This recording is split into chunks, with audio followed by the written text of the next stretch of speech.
I am Hannah, 26 years old, and 3 weeks ago I collapsed in the middle of a hospital hallway while wheeling my own sister into emergency surgery. She was bleeding internally from a car accident, and I was the trauma nurse on call that night. I recognized her license plate before I recognized her face, because her face was covered in blood. I worked on her for 47 minutes. I started 2 IV lines with my hands shaking. I held pressure on her femoral artery while the surgeon scrubbed in, and the moment she was wheeled past the double doors, my legs gave out underneath me. When I woke up in a hospital bed 1 floor below hers, the doctor said I had been bleeding internally too.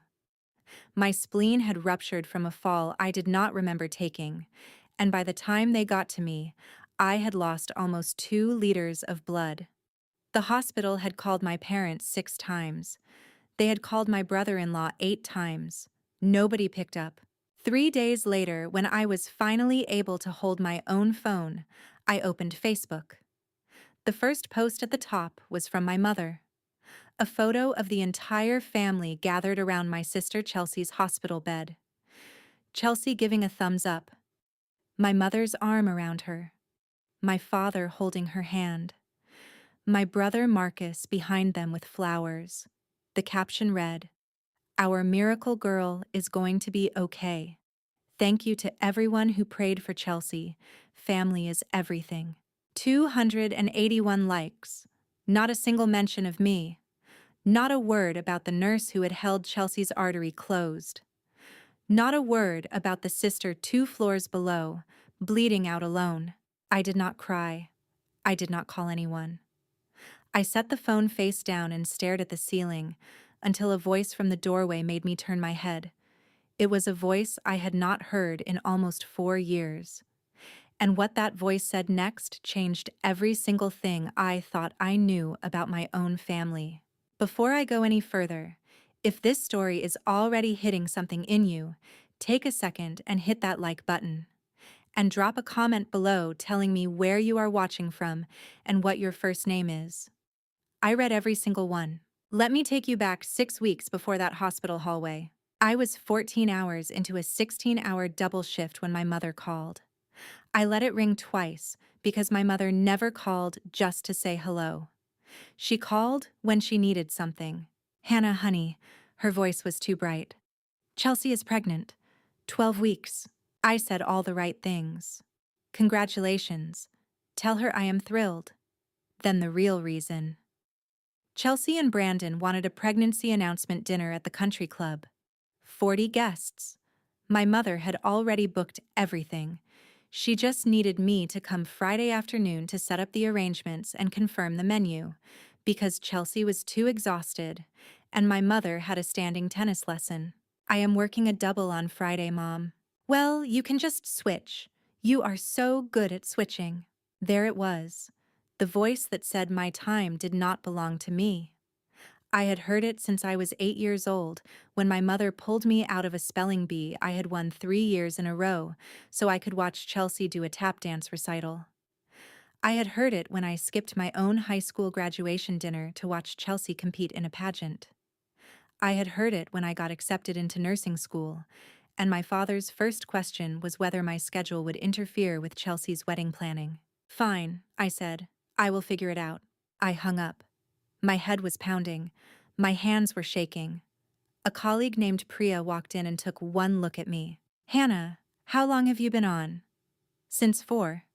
She checked her watch. "It is almost 7. She handed me water. "You look terrible." "I am fine," I said. "My sister is pregnant and my mother wants me to rearrange my whole weekend." Priya sat down. "How old is your sister?" 29. "And how old are you?" 26. She raised one eyebrow. "And you are the one rearranging your schedule for her baby announcement?" That night, I called the one person in my family who had never once asked me to trade a shift. Uncle Raymond, my father's older brother. He picked up on the first ring. "Hanny girl." His voice was rougher than I remembered. "How is my favorite nurse?" "Tired." "Hannah," he said quietly. "When is the last time anyone in that family did something for you?" I did not have an answer. He did not push. He just said, I need you to come out to the ranch when you can. I have something to give you. It was supposed to wait until you were 30, but I am starting to think 30 is too long. Uncle Ray, are you okay? I am fine, Hanny. I just want to see you. I promised I would. I did not know then that I was running out of time. I did not know that the pain behind my eyes was not just from double shifts. I did not know that my sister's car was going to cross a median in exactly 39 days. I did not know that everything I thought I understood about my family was built on a lie that had been hiding in plain sight since before I was born. I just knew my uncle's voice on the phone that night was the first time in a week someone had asked how I was, and actually waited for the answer. Friday came too fast. I arrived at the country club at 2 in the afternoon, still in my scrubs because I had not had time to change. The floral arrangements were 12 centerpieces of white peonies the size of small children. The caterer was in a panic because the vegan option my mother had promised 3 guests had disappeared from the menu. I fixed it. I always fixed it. My mother arrived at 3:30 in cream silk. Hannah, why are you still in those scrubs, for heaven's sake? Go change. I brought your blue dress from the house. She had gone into my old bedroom, the one I had not slept in for 3 years, and picked out an outfit like I was still 15 years old. I took the dress. I changed.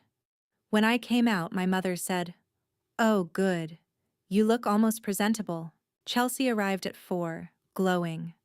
She hugged me and whispered, "Thank you for doing all this. I am so tired I could cry." Then louder, for my mother, Hannah is the best sister in the entire world.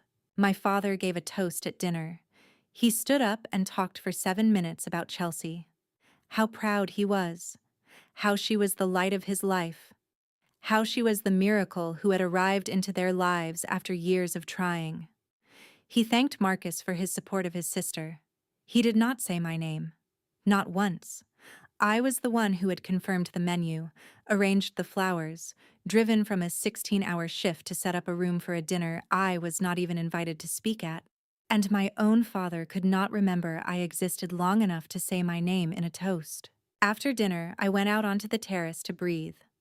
There was an older man leaning on the railing, smoking a cigar. "You are Hannah," he said. "I am sorry. Do I know you?" He smiled, small and sad. "No, but I knew your grandmother. My name is Dr. Emmett Sullivan. I was a friend of Raymond's too." He paused. "You look exactly like her. Same eyes. She would be furious about tonight if she could see what is happening in there." He patted my shoulder and said, "Call your uncle. Soon. Do not wait." And he walked back inside without explaining. I stayed on that terrace for a long time. My head pounded in that specific sharp way it had been pounding for 3 weeks, and I allowed myself to wonder for the first time if something was actually wrong with me. Not stressed, not tired. Something wrong. 2 weeks later, I was back on nights. The headaches were constant. I had 3 nosebleeds in 1 week, all lasting more than 10 minutes. Priya cornered me in the break room. "Hannah, you have lost weight." "I am fine, Pry." "You are not fine. Your hands shake. Your color is gray. I watched you almost drop an IV bag yesterday. As a colleague, I am worried. As your friend, I am going to say your family is killing you, and they do not even know it, because they do not look at you long enough to see." 3 days later, my sister called me at 2 in the morning, sobbing. "Hannah, I think something is wrong. I have been cramping. There is blood." I talked her through it. I stayed on the phone for 40 minutes while she drove herself to a hospital. I called ahead to the OB. The baby was fine, a minor scare. Chelsea called our mother from the parking lot at 4 in the morning. My mother went over and stayed with Chelsea for 3 days. She made soup. She did laundry. Nobody called to tell me. I found out from Marcus's Instagram, a photo of my mother and Chelsea laughing on the couch. Caption, "Taking care of my girls. This is what family does. This is what family does." I read that, and I felt something inside me go very, very still, because I had been the one on the phone at 2 in the morning, and I was not on that couch. I was not one of my mother's girls. I drove out to my uncle's ranch the next weekend. Uncle Raymond lived 90 minutes outside the city, on 40 acres, with 3 horses and a black dog named Jupiter. He met me at the gate. He looked thinner. His hair had gone completely white. "Uncle Ray, are you sick?" He laughed, direct as always. "Come inside, Hanny." We sat at his kitchen table and he put a small wooden box between us. Maybe 6 inches square. Dark wood. Brass latch. "This is yours. Your grandmother made me promise I would give it to you on your 30th birthday, but I am not going to make it to your 30th birthday." My stomach dropped. "What?" "Pancreatic cancer. Stage 4. Diagnosed 6 months ago. I have maybe 4 months left." I started to cry. He reached across the table and took my hand. "Hanny, I did not tell your father. I did not tell your mother. I am not going to tell them. Because they do not deserve to know. And because what is in this box would not be safe in your father's hands. It has only ever been safe in yours. Do not open it yet. Open it when the time is right. You will know." He paused. "Whatever happens next, whatever they try to take from you, I need you to remember one thing. Your grandmother saw you coming before you were born. She made arrangements. She loved you before any of them ever met you. You have never been as alone as they made you feel." I took the box home. I put it on the top shelf of my closet. I drove back to my apartment with my uncle's hand still warm in my memory, trying not to think about how the headache behind my eyes was getting worse, trying not to think about the blood in my nose that morning, trying not to think about anything at all. 3 days later, my sister got in her car at 11 at night to drive to a 24-hour pharmacy for prenatal vitamins. A drunk driver crossed the median. Chelsea's car flipped 3 times, and my pager went off at 11:47, calling me to a code trauma in Bay 4, and I did not know yet that the woman on the stretcher was my sister. The call came over the overhead. "Trauma code, Bay 4, MVA multiple, ETA 3 minutes. I was already running. Priya was behind me. Dr. Hakim, the trauma surgeon, was pulling on gloves. The paramedics wheeled her in. Her face was covered in blood. Cervical collar. Oxygen mask. A tourniquet on her right thigh where an arterial bleeder had been spraying the inside of the ambulance. I moved to her left to start the second IV line, and my eyes went to the cracked pink phone case sticking out of the pocket of the jeans they had cut open on the stretcher. I knew that phone case. I had picked it out for her birthday 2 years ago. I looked up at her face, and underneath the blood, I saw my sister. "Dr. Hakim, this is my sister. This is Chelsea." He looked at me for 1 second. Then he said, "Priya, you are lead nurse. Hannah, you can stay if you can work. If not, step back." "I can work," I said, and I did. I got the IV line on the first stick. I called out vitals. When her blood pressure crashed at 82/40 and he ordered emergency laparotomy, I was the one who held pressure on her thigh while they prepped her for transport. I did not cry. I worked on my sister like she was any other patient because that was the only way I knew how to save her. They wheeled her toward the elevator. Priya was on the phone calling my parents. "Chelsea has been in an accident. She is going into emergency surgery. Please come to Mercy General immediately." She called again. Again. I was standing in the corridor watching the elevator numbers climb, and that is when I felt it. A warm rush down my left side, like someone had poured soup down the inside of my scrubs. I looked down. Blood. My blood. And then the world tilted, and I remember thinking very clearly, I am going to hit my head on that nursing station. I should try to fall the other way. Then nothing. Here is what I learned later. I had a ruptured spleen. I had slipped on a wet patch earlier in the shift, sometime around 9 in the evening, hit the edge of a metal cart. I had brushed myself off and kept working. The bleed had been slow, By the time I collapsed, I had lost almost 2 liters. Priya called my parents while I was in surgery. Voicemail. Voicemail. My father's cell. Voicemail. My mother. My brother Marcus. Brandon. Voicemail. Here is the part I still cannot think about without feeling like my chest is caving in. My parents were in the building. They were 4 floors above me. They had driven to the hospital and gone straight to the surgical waiting room on the 5th floor. They had their phones in their hands. They were seeing the calls come in from a number labeled Mercy General Hospital, and they were ignoring them. Because they were already at the hospital. They assumed any call coming from that number was about Chelsea, and they had decided to wait for the surgeon to speak to them in person rather than pick up a call that would probably just be an update they could hear face to face. They did not know that 3 of those calls were about their other daughter. The one who had been working on Chelsea when the call came in. The one who had saved Chelsea's life. The one who was on a table 2 floors below them. Priya finally called my Uncle Raymond. His was the last number in my emergency contacts because I had added him that morning after my visit to the ranch. He picked up on the second ring. He got in his truck and drove 110 miles per hour, and he was in the waiting room by the time I came out of surgery. He was the one who signed the consent forms when my blood pressure crashed a second time. He was the one who sat next to my bed for 2 straight days. He was the one who was there when I woke up. I woke up on the morning of day 3. My left side hurt. Uncle Raymond was in the chair next to my bed, unshaved, wearing the same plaid shirt I had seen at the ranch. "Hanny," he said, and his voice cracked. "Thank God." I tried to speak. He held water to my lips. I drank, and then I said, "Chelsea. She made it. She is stable. She is 2 floors up. She lost the baby, but she is going to recover."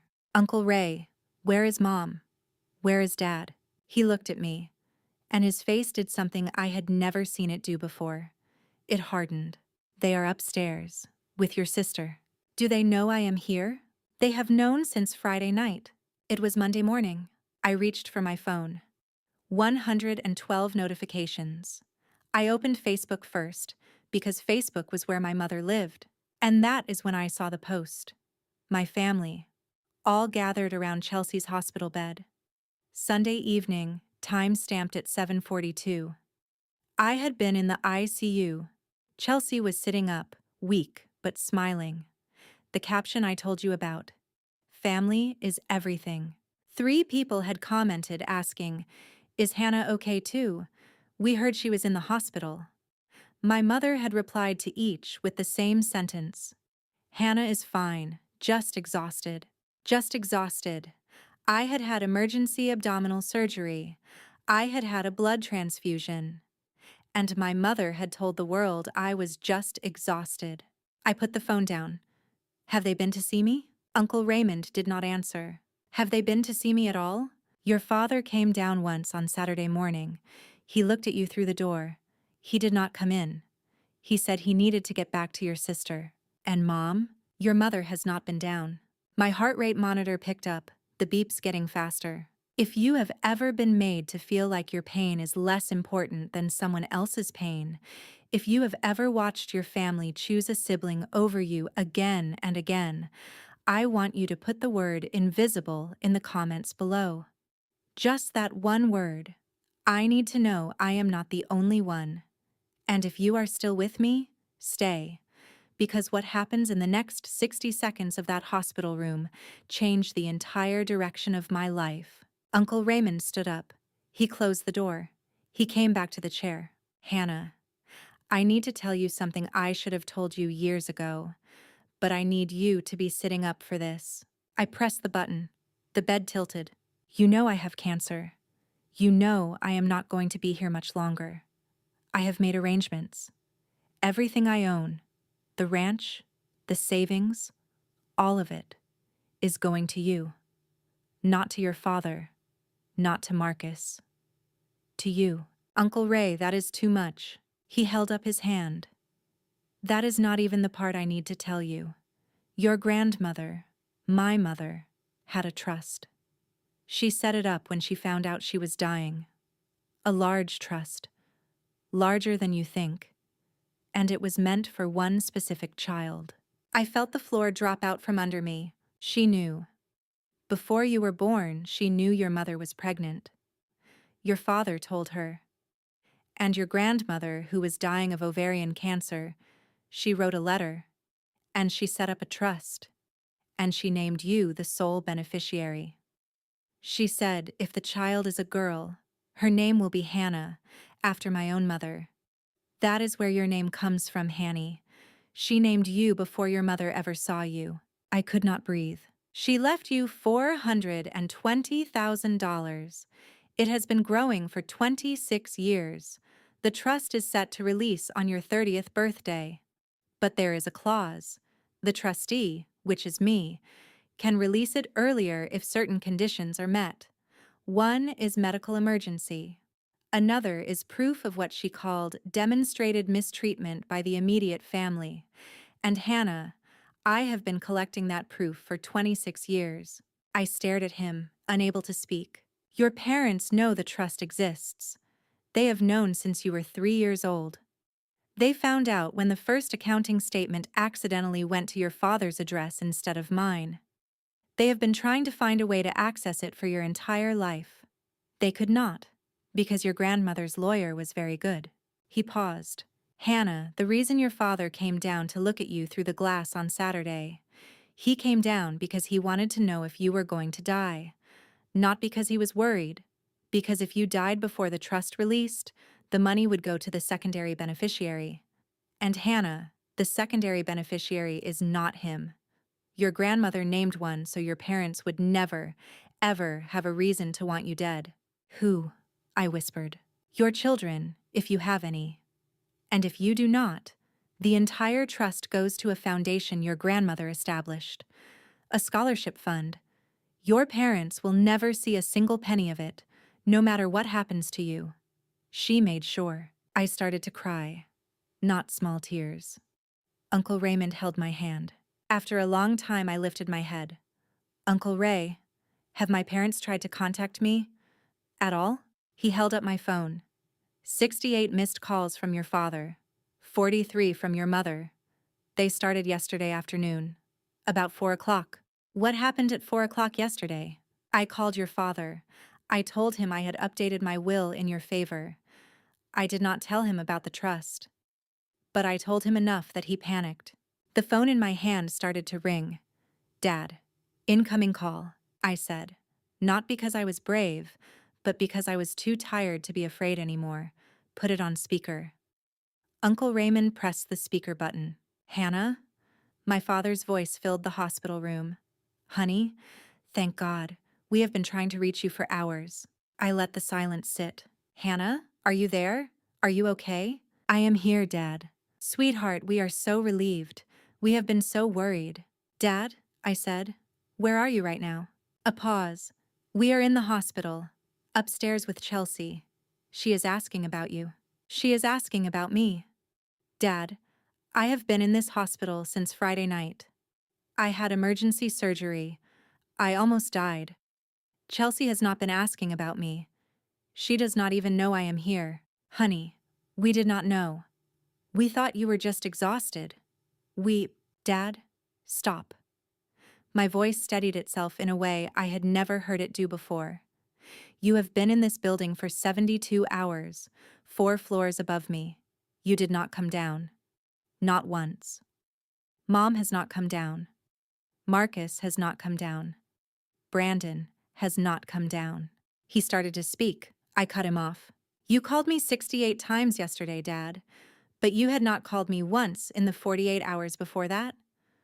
What changed yesterday? Silence. What changed at 4 o'clock yesterday, Dad? More silence. And then, quietly, my father said, Hannah, can we come down? Please. We need to talk to you face to face. Is Chelsea there? She is sleeping. She does not need to hear this. Hear what, Dad? A long exhale. I am coming down.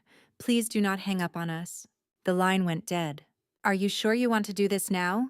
Uncle Raymond asked. I want to do it now. I am not going to have this strength again. 5 minutes later, my parents walked into my room. My mother first, in a gray cashmere sweater and pearls like she was going to lunch. Her eyes were red. She rushed to the side of my bed and tried to grab my hand, and I moved it away. Hannah, my baby, I did not know. Mom, how could you not know? You were on the 5th floor. I was on the 3rd. Sweetheart, we were just so focused on your sister. We thought the hospital would have told us if something was seriously wrong. We never imagined. Priya called you 6 times, Mom. My father finally spoke. Hannah, your mother and I made a mistake. We are here now. We are going to make it right. Then Uncle Raymond stood up. My mother saw him for the first time. Her body went stiff. Raymond. Pamela, he said, and his voice was ice. Douglas. My father's face went gray. Ray, what are you doing here? I have been here since Friday night. Because unlike the two of you, I picked up the phone when it rang. I signed the consent forms for your daughter's transfusion. I was the next of kin in the medical records because you were unreachable. My mother sat down hard like her legs had given out. Uncle Raymond looked at my father. Douglas, your daughter is 3 days post-op. She is going to say some things to you now, and you are going to listen. You are not going to interrupt. You are not going to defend yourselves. I have been waiting 26 years to watch her do this. I turned to my mother. Mom, my whole life, I have watched you love Chelsea more than you loved me. I have told myself 1,000 reasons why. She was the first. She was your miracle baby. She was more fragile. I performed for you. I worked for you. I became the best version of myself I could possibly be, hoping one day I would be enough for you to love me the way you loved her. My mother was crying silently, and when I collapsed in a hallway 4 days ago, bleeding from my own abdomen, you were 4 floors above me. And you did not come down. Uncle Ray came, Priya came, the chaplain came, strangers came. My own mother, the woman whose job for 26 years was to love me, did not walk down a flight of stairs. Hannah, I did not know. You did not ask. That is not the same as not knowing. For 3 days, you did not ask the nurse, you did not ask the doctor, you did not ask anyone, how is my other daughter? My mother covered her face with her hands. I turned to my father. Dad, you called me 68 times yesterday. Do you want to tell me why? He could not look at me. Let me help you. Yesterday afternoon, Uncle Ray called you and told you he had updated his will in my favor. He told you the ranch was coming to me. And that is when you started calling. He was staring at the floor. And Mom, you and Dad have known about Grandma's trust since I was 3 years old. You have known my entire life that there was a large sum of money with my name on it. You did not tell me. You let me work 3 jobs through nursing school. You let me take out $60,000 in student loans. You watched me come home crying because I could not afford my textbooks, and you never once mentioned that my own grandmother had left me almost $500,000. My mother looked up. How do you know about that? Because I am the trustee, Pamela, Uncle Raymond said, and I have been documenting everything you have done for 26 years. My father finally found his voice. Hannah, that trust is not what you think it is. Your grandmother was not well at the end. She was not thinking clearly. Dad, that money was meant for the family, for all of us. Your grandmother would have wanted us to share. I looked at him for a long moment. Dad, do you hear yourself? I almost died 4 days ago. And you are standing at the foot of my bed trying to convince me to share an inheritance that a woman you have been lying about for 26 years left specifically to me. He flinched. My mother said, Hannah, please. We love you. I know we have not been perfect. I know we have let Chelsea come first. But she was always just, she needed more. More what, Mom? She does not know how to take care of herself, Hannah. You do. From the time you were a little girl, you were so strong. You did not need us. I did need you. I know that now. You did not need to wait until I almost died to figure that out. You needed to figure it out when I was 7 or 12. or 17, and I had my heart broken for the first time. And I called you. And you told me you were busy because Chelsea was having a panic attack about her prom dress. My mother was openly sobbing now. It was not the performative crying she did at dinner parties. It was a real, ugly sound. Marcus walked in then. He had been standing outside, listening. His face was white. "Hannah," he said. "Don't," I said. "Do not walk in here now and pretend to be on my side. You knew. You watched it happen. You did not stop it. You took the easier path and let me be the one they ignored." He did not deny it. That was the most honest thing anyone in my family had done in years. "I am going to tell you what happens now. I am going to say it once." The room was silent. "I am not giving you any of the money, not the trust, not the ranch, not $1. I am going to take a leave of absence from work. I am going to move out to Uncle Ray's ranch to take care of him. I am going to be with him when he dies. And when he is gone, I am going to decide what I want my life to look like. Without any of you." My mother whispered, "Please, Hannah." "Mom, I am not saying I will never speak to you again.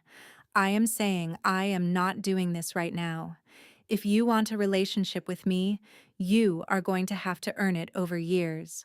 Not through guilt trips, not through social media posts, through showing up, through therapy, through making real changes, through treating me like a daughter instead of an inconvenience." My father said Chelsea will be devastated. I looked at him. "Dad, Chelsea almost died too. 4 days ago. I was the nurse on the trauma team that saved her. I had her blood on my scrubs. I started her IV line.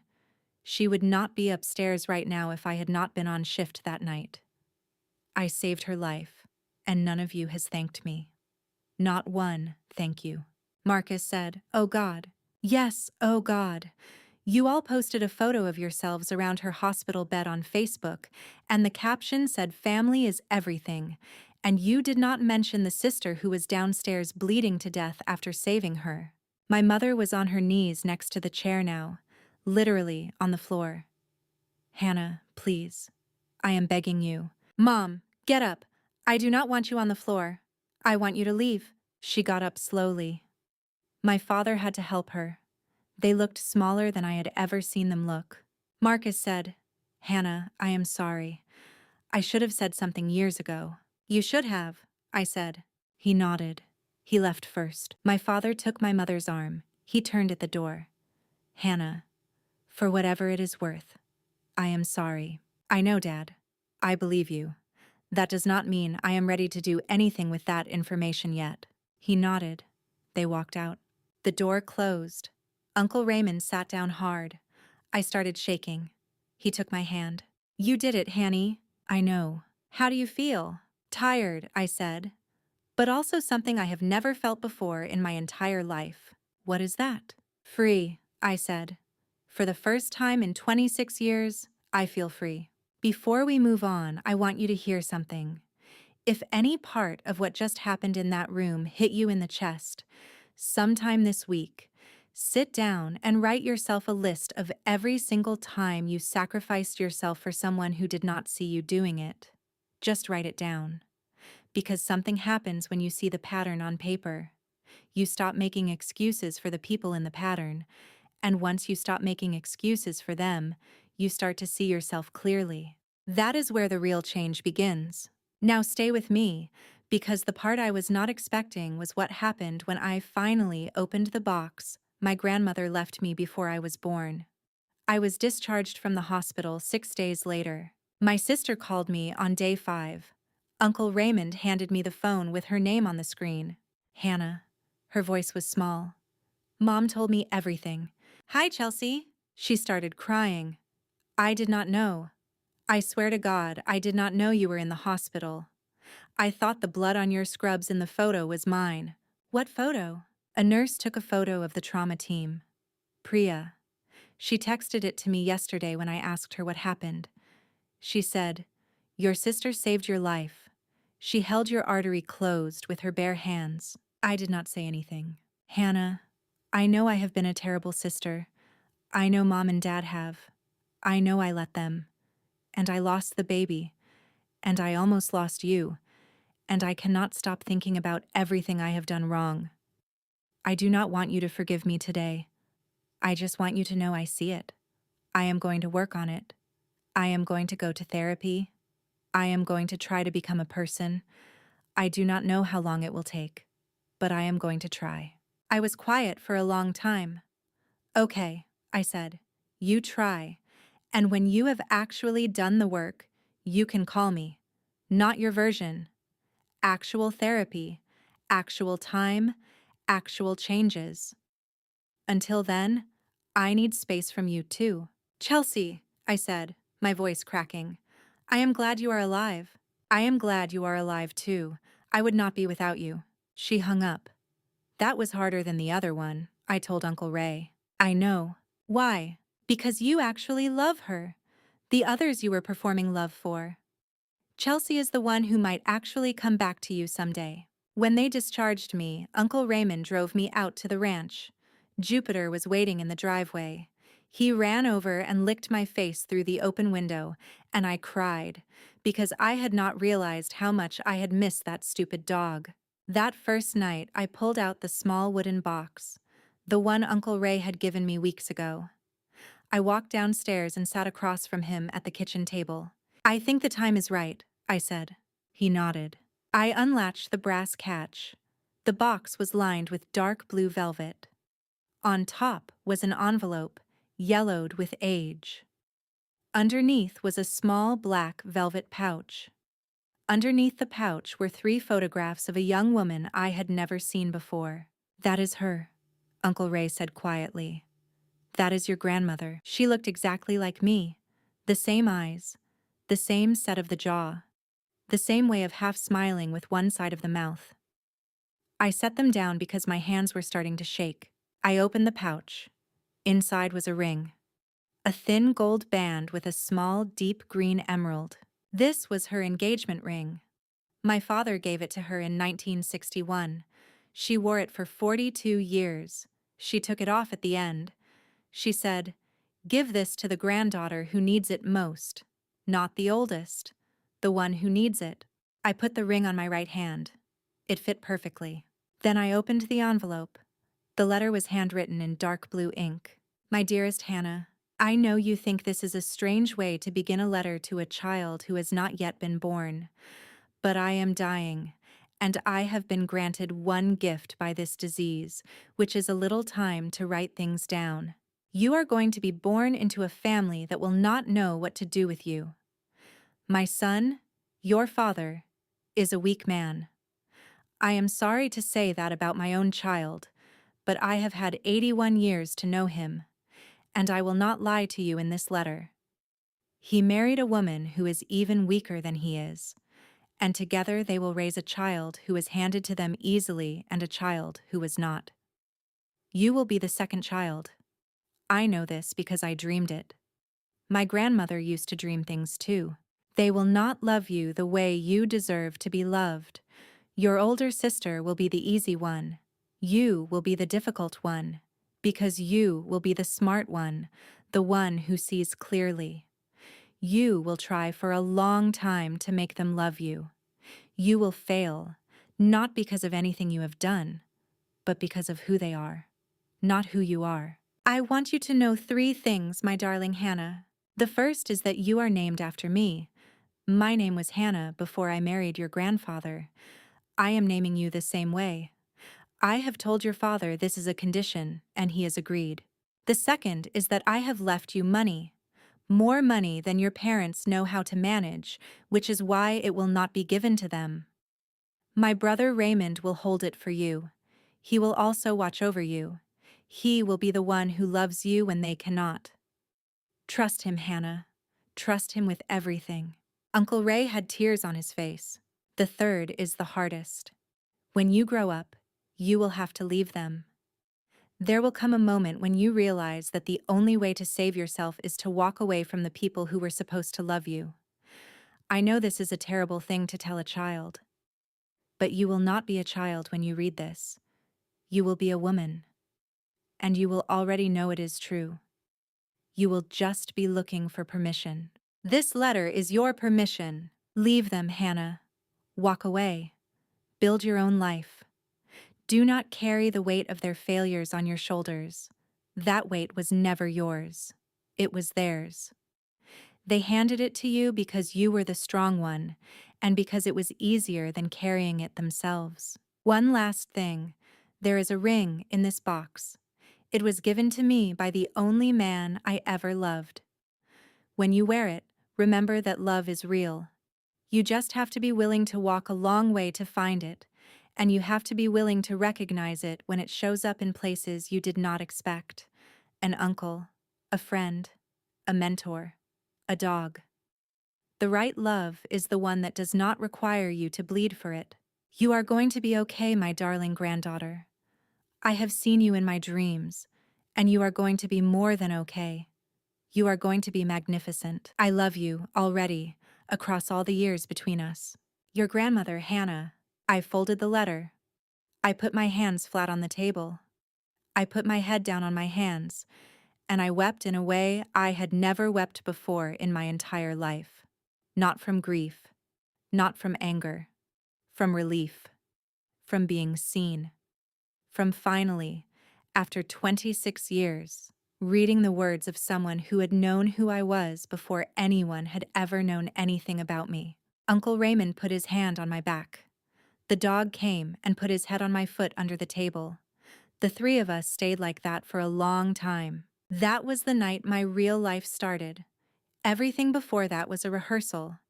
Everything after was mine. I lived with Uncle Raymond for 4 months. I took leave from the hospital. I learned to feed the horses in the morning and clean their stalls at night. I gave him his medications. I sat with him through the worst nights of the chemo. I was a trauma nurse. I knew how to do this. But I had never done it for someone I loved. I learned that it is a different job when it is someone you love. I learned that you just do it, and you cry when you need to cry, and you laugh when you can laugh, and you hold their hand when the hand is all that is left to hold. He died on a Tuesday in October. Jupiter was on the bed next to him. I was holding his hand. His breathing slowed, and then slowed again, and then stopped.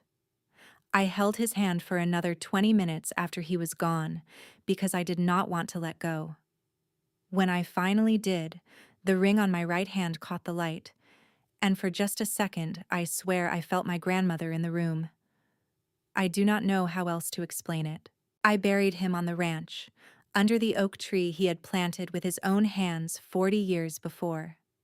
I read the part of my grandmother's letter about him at the funeral.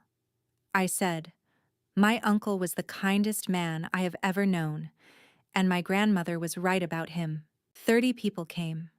Old friends, neighbors, 2 veterinarians he had mentored. Priya drove out from the city. My parents came. They stood at the back. They did not approach me. My father nodded at me from across the grass. I nodded back. That was all we said to each other that day, and it was the right amount. Chelsea did not come. She sent a letter instead. 8 pages, handwritten. I read it once and put it in a drawer. I would read it again later when I was ready. Marcus came.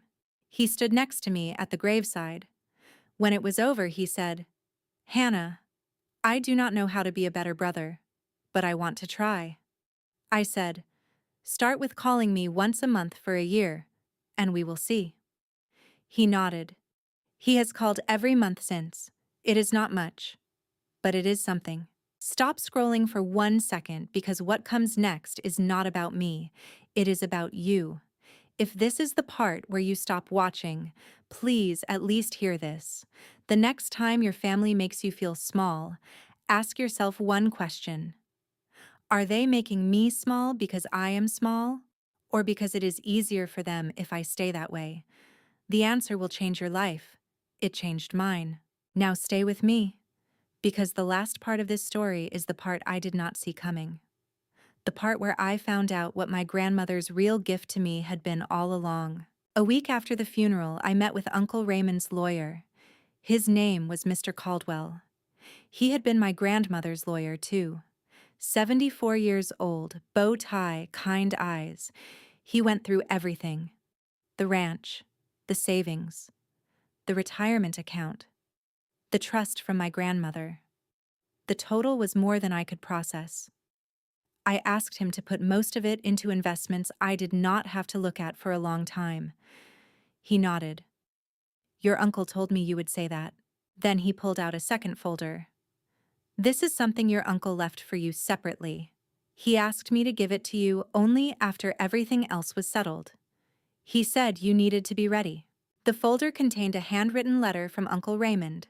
Short: Hanny, your mother is going to come back. It will take her a year, maybe 2, but she will come back. When she does, she will ask for money. Not directly at first. She will ask for other things: help with a medical bill, help with your father's car, help with Chelsea's new baby when there is one. She will test the waters. She will tell herself she is not asking for money. She is asking for family support. Do not give her any. I am telling you this because I will not be there to tell you in person. The instinct will be to hand over a little bit of money because you will tell yourself it is a way to maintain peace, or because you will want to believe she has changed. If she has changed, she will not ask for anything. That is the test. A mother who has done the work and come back to you as a real mother will bring you flowers. She will sit in your kitchen. She will ask about your life. She will not bring you a bill. Do not give her $1, Hanny. Not one. Not because you are cruel, because that money is not money. It is your grandmother's love, converted into a bank account, and it was given to you specifically so you could live a life free of the people who wanted you small. Uncle Ray. Uncle Ray was right. My mother came back 11 months after his funeral. She called one evening in September. She said she had been in therapy. She said she understood now what she had done, and she was not asking for anything. She just wanted coffee. We met at a diner 3 weeks later, a neutral location. She had lost weight. She looked older. She ordered tea. She said a lot of the right things. I listened. Then, near the end, she said, Hannah, while I was in therapy, we had to sort out some of our financial situation. Your father lost his job last year.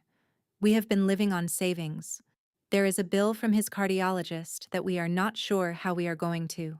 I held my hand up. I had been waiting for it. She stopped mid-sentence. Mom, I said, I am not going to give you any money. Ever. Not for a bill. Not for a car. Not for a grandchild.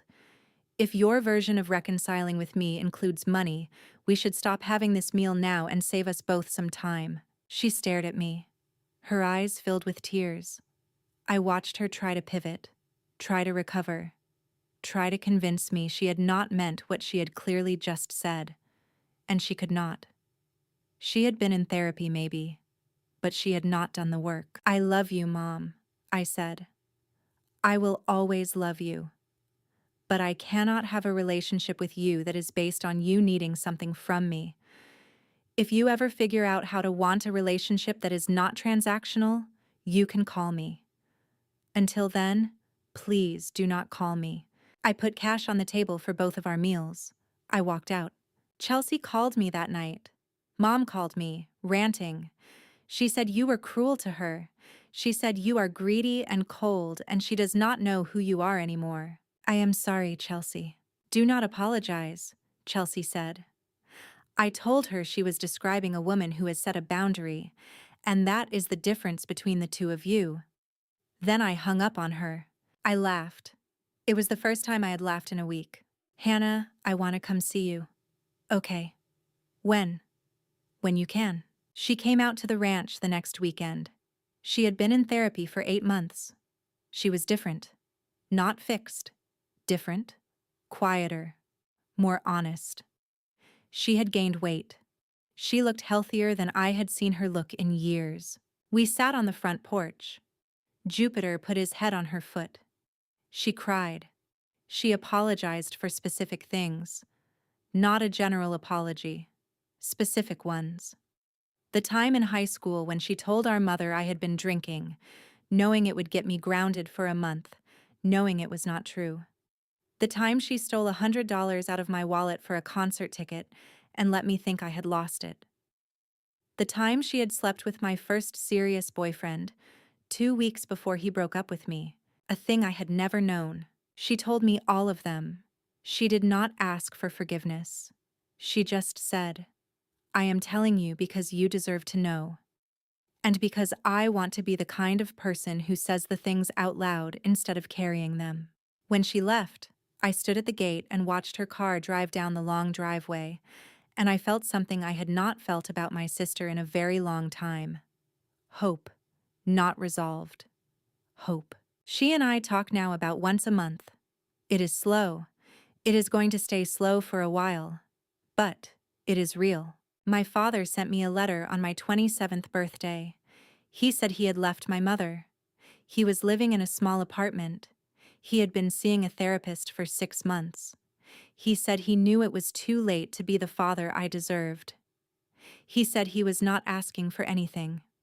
He just wanted me to know that he saw it now, the full picture, the whole 26 years, and he was sorry in a way that he could not put into words. I wrote back, Dad, I am not ready to see you. I might be ready someday. In the meantime, if you want to write to me, you can write once a month, and I will read it. He writes once a month. The letters have gotten better over time. He asks about my life. He has never once mentioned money. I think he is actually doing the work. I think maybe in another year I might see him again. I left nursing 2 years after Uncle Ray died. Not because I stopped loving it, because the trauma unit reminded me of the worst night of my life every time I walked into it. I kept the ranch land. I built a smaller house with big windows and a garden. I used a small portion of my grandmother's trust to start a nonprofit. It is called Hannah's House. It is a short-term respite home for adult daughters who are in the middle of hard family transitions. Women who are leaving a toxic family dynamic and need a safe place to stay for a few weeks. We have helped 37 women so far. I met a man 2 years ago. His name is Daniel. He is a quiet, kind, steady person who does not need anything from me that I am not willing to give. He grew up in a family that looked a lot like mine. We got married last spring, on the ranch, under the oak tree where Uncle Raymond is buried. My father was there. My mother was not. And that was my choice. And it was the right one. The ring from the wooden box was on my right hand. My grandmother's ring. I wear it every day. There is one last thing I want to say. The thing I have been building toward this whole story. If you have stayed with me this long, you deserve to hear it clearly. I spent the first 26 years of my life believing that love was a reward for being useful. I believed that if I worked hard enough, sacrificed enough, performed the role of the good daughter well enough, someone would finally notice, and I would finally be chosen. I became a trauma nurse because I was already a professional caretaker, and I thought if I could just keep taking care of enough people, somewhere, somehow, I would earn my own place in the world. What I did not understand was that people who truly love you do not wait for you to earn your place. They make a place for you before you even arrive. My grandmother did that, before I was born. My uncle did that, my entire life. They were the only 2 people in my family who understood that love is not a transaction. It is not a reward. It is not something you hand out when someone has been useful to you. It is something you give freely, because the other person is a person, and that is reason enough. I almost died in a hospital hallway because I was trying to take care of my sister while my body was telling me to take care of myself. That is the most literal version of the metaphor that has run my whole life. I was bleeding internally, and I kept working, because I had been trained from the time I was a child to believe that my pain did not matter as much as someone else's. If you recognize yourself anywhere in this story, hear what I have learned. The people who love you correctly will never ask you to bleed for them. They will never ask you to choose between their comfort and your survival. They will never punish you for taking care of yourself. If the people in your life are asking you to do these things, they do not love you correctly. That is not a judgment of them. It is just a fact. And you are allowed to step away from people who do not love you correctly, even if those people are your parents, even if those people are your siblings, even if those people are the ones society tells you must come first. The family that you are born into is not the same thing as the family that you choose. Some people get lucky and those two families are the same. Most of us do not. Most of us have to build our own families out of friends and mentors and strangers who turn into something more. That is not a failure. That is a life. A full, complete, real life. My grandmother knew me before I was born. My uncle loved me my whole life. My best friend Priya is my sister in every way that matters. My husband chose me and keeps choosing me every single day. These are the people who make up my family now. My parents are still my parents. My sister is still my sister. They have smaller roles in the story than they used to, and that is the right shape for them. I am happy, I am free, I am loved, and none of it, not one piece of it, came from performing a role for people who were not watching.